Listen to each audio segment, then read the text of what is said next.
असं आहे की पाचोरा आणि भडगावच्या संदर्भात सन्माननीय किशोरप्पांनी भूमिका घेतली की आम्ही कोणाही सोबत युती करणार नाही, आम्ही एकटे लढू, अशी भूमिका घेतल्यानंतर आता स्वाभाविक सगळ्या ठिकाणी भारतीय जनता पार्टी इथं मोठा पक्ष आहे, सगळे त्यांचे कार्यकर्ते पदाधिकारी, पंचायत समितीचे एकदा मधु काटे म्हणून सभापती राहून शिकले, जिल्हा परिषदच्या आमच्या जागा इथं बऱ्याच निवडून आलेल्या आहेत. या सगळ्या एकंदरीत याच्यातून सर्व समन्वयाने भारतीय जनता पार्टी आम्ही आता इथं ताकदीने लढणार आहोत. भडगाव पाचोरा नगरपालिका पण, नगर परिषद पण आणि जिल्हा परिषद पंचायत समिती, ते आम्ही सगळी पक्षाची एक बैठक आज घेतली. आपणचं असंही म्हणणं आहे की माझ्या विरोधात ज्यावेळेस विधानसभेमध्ये जे उमेदवार निवडणूक लढवत होते, आज भारतीय जनता पार्टीने त्यांनाच जवळ केलेलं आहे आणि मी काय युती करणार. आता बघा, राजकारणात कोणी कोणाचं शत्रू, कोणी कोणाचं मित्र नसतं.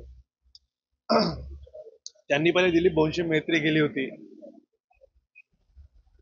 राजकारणात काय मैत्री विरोधक का, आजचा मित्र हा उद्याचा शत्रू परवाचा मित्र असू शकतो. राजकारणात आता उबाटामध्ये नेतृत्व त्या विश्वासात घेत नसेल, त्या अडचणी आहेत. शरद पवार गटात त्या नेतृत्वाकडनं त्यांना आश्वासक भूमिका घेतली जात नाहीये, म्हणून आता बरेचसे पक्ष पर्याय शोधतायत. काही लोक ही शिंदे सेनेत गेली, काही लोक ही भारतीय जनता पार्टीत आली. त्याच्यामुळे आप्पा जे म्हणताय ते त्यांच्या जागेवर ते कदाचित म्हणत असतील, पण वस्तुस्थिती अशी आहे. अंतयात्रेची तयारी करतायत भाजप, माझ्या अंतयात्रेची तयारी करतायत, जसं आपण राजकीय असं त्यांचं जर या बघा, राजकारण हा सारीपाठचा गेम, हा काही हरिभक्त परायणचं काम नाही. राजकारणात कोणीतरी शत्रू राहणार आहे, कोणीतरी सोबत राहणार आहे, कोणीतरी विरोधक राहणार आहे. ज्या भूमिका असतील, आता सरकारमध्ये आम्ही महायुतीत आहोत. एक जबाबदार पदाधिकारी म्हणून अगदी टोकाचं बोलणं मला योग्य त्यांच्याविषयी आज वाटत नाहीये. त्यांनी पण जरा काही गोष्टी जर सांभाळून बोलल्या तर बरं असेल, पण शेवटी त्यांनी काय करावं हा त्यांचा प्रश्न आहे. ते स्वतःच काही हे करत असतील मनाचा, तर आपण त्याला काही बोलू शकत नाही. पण या विधानसभेला मी स्वतः त्यांचा फॉर्म भरायला, अगदी मी ज्युनियर आमदार असताना देखील आलो, जिथे जिथे सांगितलं ते सगळे फोन केलेत, एकदम स्पष्ट भूमिका घेतली. एकही उदाहरण ते असं दाखवू शकत नाही की बाबा आम्ही काही त्यांच्या विरोधात भूमिका घेतली. आता ते काय म्हणताय हे आता तुम्ही त्यांना जाऊन विचारा. त्यांच्या विरोधामध्ये लढले, त्यांना आपलं भाजपमध्ये प्रमोशन दिलं जातं असं त्यांनी म्हटलं. नाही, असं बघा, आता पक्ष सगळ्यांना वाढवायचा आहे. 100% शिवसेना विचार करताय, 100% भाजपा विचार करताय, 100% अजित पवार विचार करताय. आता शेवटी पक्ष वाढवायचा असल्यानंतर ज्यावेळेस तुमचं पक्षाचं शटर चालू असेल, जे लोक सोबत येतील त्यांना घेऊन काम करावं लागेल. असं कसं म्हणता येईल? त्याच्यामुळे आमच्या सोबत जे लोक येतील, विचाराशी अनुरूप असतील, त्यांना आम्ही सोबत घेऊन काम करणार आहोत. सगळं चित्र पाहिलं तर युतीमध्ये निवडणुका होतील असं वाटतंय तुम्हाला? तर या संदर्भात गुलाबराव पाटील शिवसेनेकडून गिरीश भाऊंना ते अधिकार आहेत. माझ्या मते आता आम्ही सगळ्यांशी त्या विषयावर मी किशोरप्पांशी बोललो होतो की आपल्याला युतीत लढायचं आहे का. त्यांच्याकडून नकार आल्यानंतर हा प्रस्ताव आता आम्हाला पुढे न्यावा लागतोय की आम्हाला सुद्धा इथे चाचपणी करावीच लागणार आहे. पण आता तुमचा काय निर्णय ठरला या ठिकाणी? आता इथं तर भडगावमध्ये आम्ही बीजेपी, त्यांचा निर्णय झाल्यामुळे आम्हाला तो निर्णय घ्यावा लागतोय. किशोरप्पा वेगळं लढताय, आम्ही वेगळं लढतोय. फक्त हे आता पाचोऱ्यापर्यंत आणि भडगावपर्यंत चित्र आहे. युती संदर्भात अजून जिल्ह्यात नेत्यांनी कुठलीही भूमिका स्पष्ट केलेली नाही. आता याच्यात एक किशोरप्पा असं म्हटलं की मी प्रामाणिकपणे भाजपसोबत प्रत्येक वेळी काम केलं, पण त्यांनी कायमच माझ्यासोबत गद्दारी केलेली आहे आणि त्याच्यामुळे मला हा निर्णय घ्यावा लागतो. नाही, आप्पांच्या विषयावर आता मी तुम्हाला सांगतो की मी स्वतःच, मला गिरीश भाऊंनी सांगितलं की तू फॉर्म भरायला जाय, तिथल्या प्रचाराला जाय, जे सांगितलं पक्षाची भूमिका केली. आता एखादी गोष्ट आता तुम्हाला सांगतो, राजकीय महत्वाकांक्षा असते. आता आमच्या सोबत उद्या उठून 10 लोक आहेत, त्यातला आमच्या एखाद्या माणसाने बंडखोरी केली. एखाद्या व्यक्तीची बंडखोरी म्हणजे पक्षाची बंडखोरी नाही.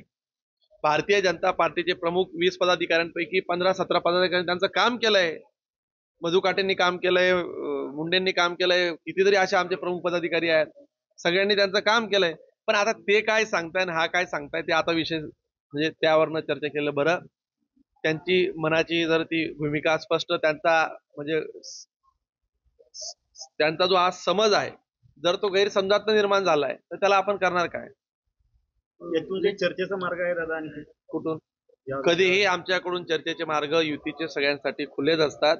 त्यांनी काही प्रस्ताव दिला तर पुन्हा त्यावर चर्चा होऊ शकते. आता एक दुःखद बातमी आहे, आमदार शिवाजी पाटील यांचं निधन झालंय, आपल्या पक्षाचे होते काय आणि खरं तर शिवाजीराव कर्डिल यांसारखा एक सहकार क्षेत्रातला त्या जिल्ह्यात राजकीय दबदबा असलेलं व्यक्तिमत्व जाणं हे पक्षासाठी खूप हानिकारकच आहे. ते गेल्यानंतर पक्षाचं नुकसानच तिथं होणार आहे.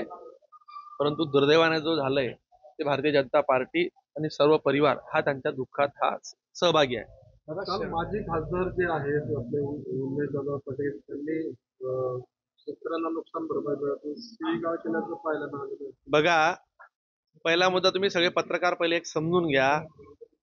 तो जो जी आर निघालाय ते म्हणतात की त्याला परिशिष्ट अ लागू नये, ब लागू नये, ते अर्धवट राव सारखं बोलताय. शासनाने जो 9 तारखेला जी आर काढला आहे त्यामध्ये त्या 10 तारखेच्या जी आर मध्ये चूक शुद्धीपत्रक ज्याला आपण म्हणतो की बाबा आम्ही अजून तालिके त्यामध्ये समाविष्ट करतोय, आणि त्या जी आर मध्ये संदर्भ क्रमांक 5 मध्ये म्हटलंय 9 तारखेच्या जी आर मध्ये ज्या ज्या गोष्टी लागू आहेत त्या सर्व गोष्टी, त्या नुकसानाची SDRF आणि NDRF चे सर्व नॉर्म्स त्या 10 तारखेच्या जी आर ला देखील लागू आहे. त्यांना 2दा 3दा सांगितल्यानंतर देखील ते जर एखाद्या विषयाचा फक्त ज्याला आपण म्हणतो की राजकीय फक्त त्यांना स्टंट करायचा आहे, राजकीय पोळीस भाजायची आहे, ते आमदार खासदार असताना ते फक्त एकच बाजू सांगतात. ते कुठल्या गावांमध्ये गेले, कुठल्या गावात काय शब्द दिले ते त्याच्यावर बोलत नाही, विकासावर बोलत नाही. शेतकरी अडचणीत ते शेतकरी. आता या विषयाच्या संदर्भात शेतकऱ्यांच्या शिक्षण, मी त्यांना म्हटलं की शिक्षणाच्या पोरांची तुम्ही नोकरीसाठी पैसे घेतले, ते शेतकऱ्यांची पोरं होती. शेतकरी विषयावर त्यांचा काय धंदा आहे मी जरा लवकरच मांडणार आहे, तुम्ही थांबा जरा, पिक्चर बी बाकी आहे. त्यांनी असंही म्हटलं होतं, त्यांनी आरोप हाही केला होता की जर दिवाळीच्या अगोदर शेतकऱ्यांच्या खात्यात पैसे पडले नाही आणि पडले तर आम्ही सरकारचा सत्कार करू, स्वागतच करू. मात्र अजून दिवाळी पैसे पडायला सुरुवात झाली, जरा माहिती घ्या. काही ठीक आहे. शेताबाद अपघाती खासदार झाला असेल म्हणतो. आता ते काय म्हणतायत तुम्ही पण कुठे रिकामं त्या माणसाला वेळ देता हो? त्याला कुत्र विचारत नाही ते काय म्हटले आणि हे काय म्हटले. आता स्मिता यांचं जेवढं वय आहे तेवढं त्यांनी पक्षात काम केलंय, त्यांनी गद्दारी केली नाही. तिकीट कापल्यानंतर यांचं त्यांनी काम केलं. त्यांना काय बोलायला लावतात. उदय वाघांनी 2014चा AB फॉर्म उदय वाघ यांच्या घरातून मी स्वतः आणलेला आहे. त्यांनी ते त्यावेळेस पक्षाचे जिल्हाध्यक्ष होते, पक्षाचं नेतृत्व ते करत होते. आता त्या लोकांविषयी म्हणतील ते अपघाताने झाले. मग आता अपघाताने कोण झालंय? उन्मेष पाटील अपघातानेच आमदार झाले ना, अपघातानेच खासदार झाले ना, अपघातातून घरी बसले. बघा ना तुम्ही आज काय परिस्थिती आहे. बघा, मी राजकीय विरोधक म्हणून त्यांच्याविषयी 2 शब्द वाईट बोलतो, हा विषय जाऊ द्या. तुम्ही सर्व पत्रकार चाळीसगाव आणि लोकसभा मतदारसंघात जा, जेवढे गावं असतील तेवढ्या गावात तुम्ही जाऊन प्रातिनिधिक स्वरूपाची चर्चा करा की उन्मेष पाटलांनी तुम्हाला काय काय शब्द दिले होते आणि काय पूर्ण केली. प्रत्येक गावात, प्रत्येक तालुक्यात त्यांना माझ्या तालुक्यात कुत्रही विचारत नाही. तुम्ही उगीच त्याला म्हणतो की बाशी कैला उद देण्याचं कामच करू नका. त्यांचं कुठेही काम नाही. ते असंच फक्त आरोप प्रत्यारोप करून आता मोठ्या लोकांवर चिखलफेक करायची, आरोप करायची, हे त्यांचं आहे. त्यांनी राजू देशमुखांवर बी असेच आरोप केले होते, देवकर आप्पांवर आरोप केले होते. ते ज्याच्या जसं राहिलं ते एकदम बोलणारा पोपट आहे. त्या बोलणाऱ्या पोपटची काही तुम्ही फार त्याला महत्व देण्याची गरज नाही. आणि तुम्ही मला विचारण्यापेक्षा जरा त्यांना पण विचारा की त्यांनी काय आश्वासनं दिली, काय काय सांगितलं.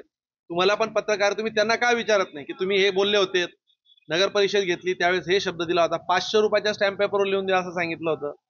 मार्केट घेतली, 1 रुपयात जेवण देऊ, मी दर रविवारी नगरपालिकेत बसेल, गल्ला जमा करून चालले गेले. नगरपालिकेत वेळच दिला नाही, त्यांच्या काळातल्या योजनाच पूर्ण झाल्या नाही. जरा माहिती तरी घ्या ना, जाऊन विचारा कॉमन मॅन काय म्हणतोय. मंगेश चव्हाण किंवा उन्मेष पाटील किंवा प्रमुख 4 लोक हे कदाचित त्यांच्या राजकीय स्वार्थापोटी बोलत असतील.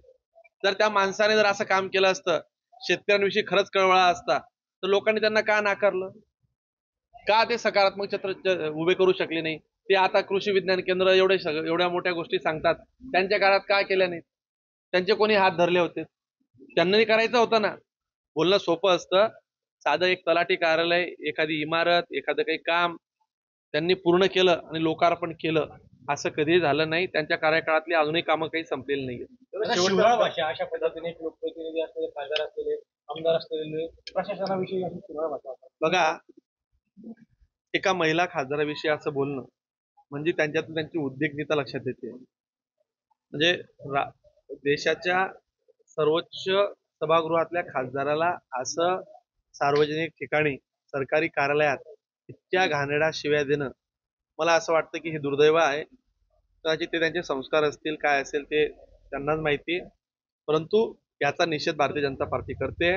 संस्कारातला वाढलेला कार्यकर्ता अशा पद्धतीने, प्रशासन चुकलं, तुम्ही प्रशासनाशी बोलत होता तिथपर्यंत ठीक आहे, परंतु राजकारणात तुम्ही महिला लोकप्रतिनिधीविषयी अशा पद्धतीने घाणेरड्या भाषेत जे बोललात त्याच्यावरनं तुमच्यावरचे संस्कार लक्षात येत आहेत. तर शेवटचा प्रश्न, पालकमंत्री गुलाबराव पाटील यांनी या संपूर्ण प्रकरणावर पोलीस कारवाई करतील अशी अपेक्षा व्यक्त केली. खरं तर याच्यामध्ये तर सरकारी कामात अडथळा आणण्याचा गुन्हा दाखल करायलाच अपेक्षित होतं. त्यांनी काय केलं आणि काय मला माहिती नाही. गुलाबराव पाटील काय बोलले मी अजून ऐकलं नाही. ते त्यांचं पालकमंत्री म्हणून त्यांचा अधिकार आहे, त्यांनी ते मतही व्यक्त केलं असेल. पण त्या विषयाच्या संदर्भात म्हणजे महिला, आम्ही भारतीय जनता पार्टीकडनं महिलेवर बोललेल्या शब्दाची तक्रार ते आमच्या भारतीय जनता पार्टीच्या नेते आहेत. सर्वात जास्त मताधिक्यानं ते महाराष्ट्रात निवडून येण्यामध्ये त्यांचं देखील यावेळेस काम राहिलेलं आहे. त्या संसद त्यांना रत्न मिळालं आहे आणि त्यांचा अपमान म्हणजे हा पूर्ण लोकसभा मतदारसंघातला महिलांचा अपमान आम्ही समजतो. आम्ही भारतीय जनता पार्टीच्या वतीने त्यांच्यावर जे झाले त्याची फिर्याद देणार आहोत.